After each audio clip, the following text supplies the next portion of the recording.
Hey everybody, we're back here in Inside the Ropes, and you can see there is an absolutely handsome bastard on the channel today. It's the one and only Wardlow. Wardlow, you're putting me to shame. How are you? I'm doing very well. How are you? I'm good. I mean, it's double or nothing week, and I mean, this has got to be the biggest match of your career so far, right? With you and MJF, over 2 years in the making. How are you feeling about it? Oh man, it's been a roller coaster to this point. Um, it's kind of wild you say this is the biggest match of my career.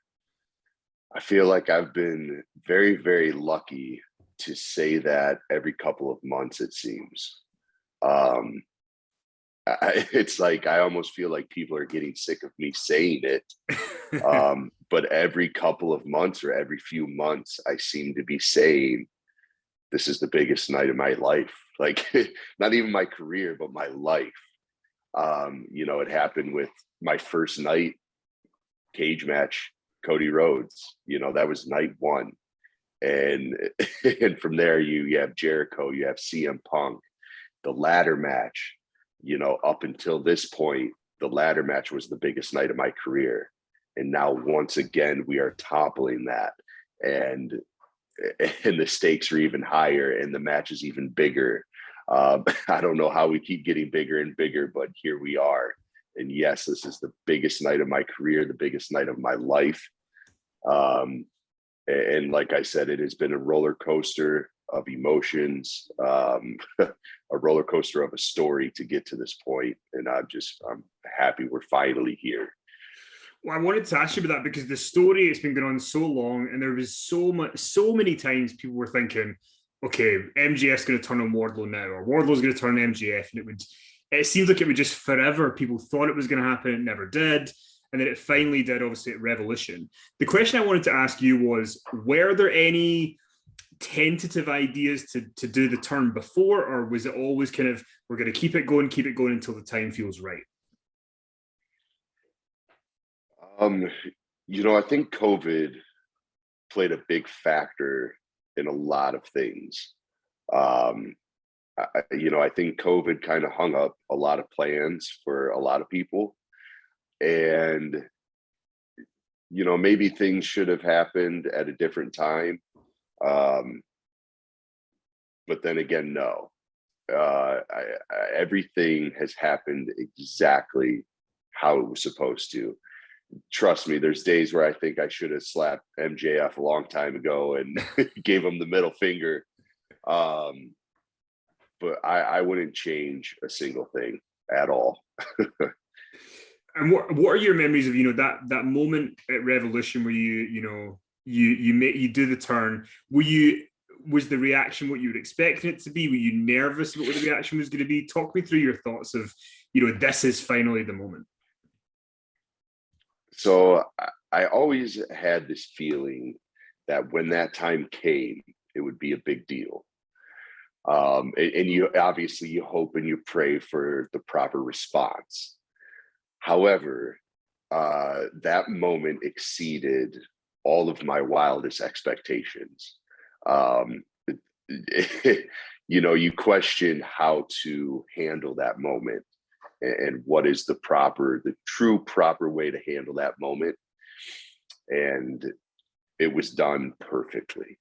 And again, I can truly honestly say there's nothing I would have changed about that night, about that moment. And to hear the crowd's reaction when I set that ring down in front of Punk and turned around and walked away, the reaction from the fans as I walked away was, and I think you could see it in my walk, I was feeling a certain way. Because I was going to ask you, because the thing with between Revolution and now to Double or Nothing, like in wrestling, there's so many stories where it's like, one thing happens at one pay-per-view and the build to the next one. But every segment that you guys have done from Revolution to now has been killer. Everyone has worked. And the one in particular that I wanted to talk about was being in Long Island for the contract signing. Because I remember the week of the show, and there's people on Twitter going, if Wardlow talks in Long Island, they're just going to boo the shit out of him. Like it's inevitable. And then they do this genius thing where you don't talk, but you end up being a badass and people cheer you anyway. I mean, you couldn't really ask for any better, even in that kind of environment. Yeah, needless to say, that is the Twilight Zone. I mean, it is a total different universe. Long Island, the only place where Wardlow and CM Punk get booed and Max gets cheered. But you're right. Even I seem to have a few fans there. As much as they love Max, they booed me heavily, but they still got excited when I put someone through a table at least. Well, I mean, so in terms of because after Double or Nothing, hopefully this is going to be the end of you and MJF. You don't need to deal with him anymore. But what has it been like working with him for over 2 years? Because I mean, he's an odd person in the sense that it's not like you get MJF on TV and then he comes and does meet and greets or media interviews and he's all smiles and kissing babies and stuff. He is the same wherever he seems to go.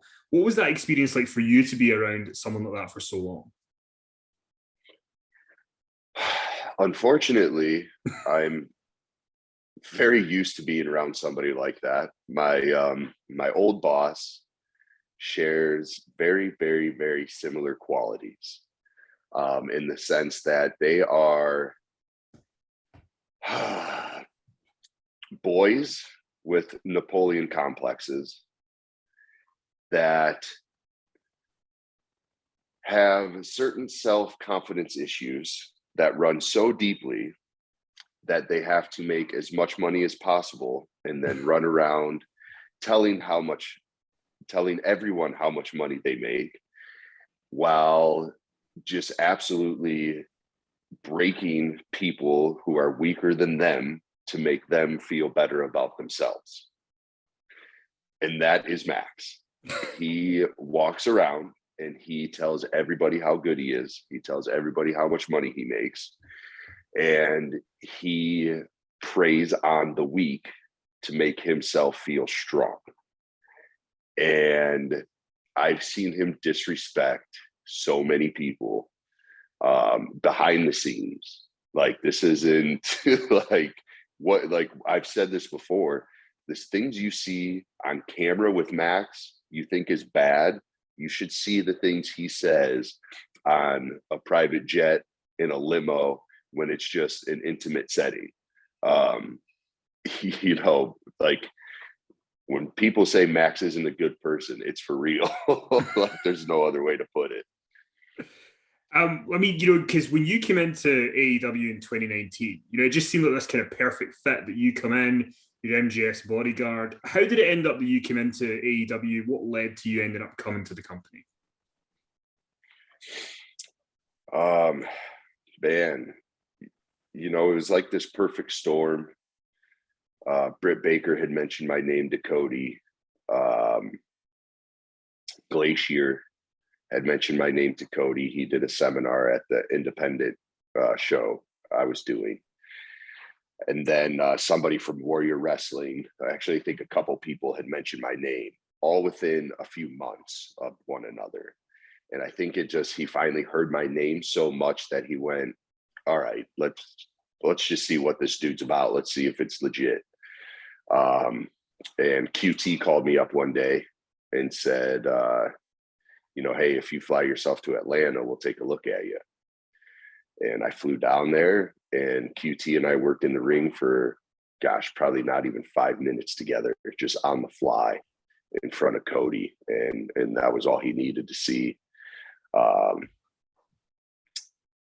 So it was just kind of, just right time, all the stars aligning.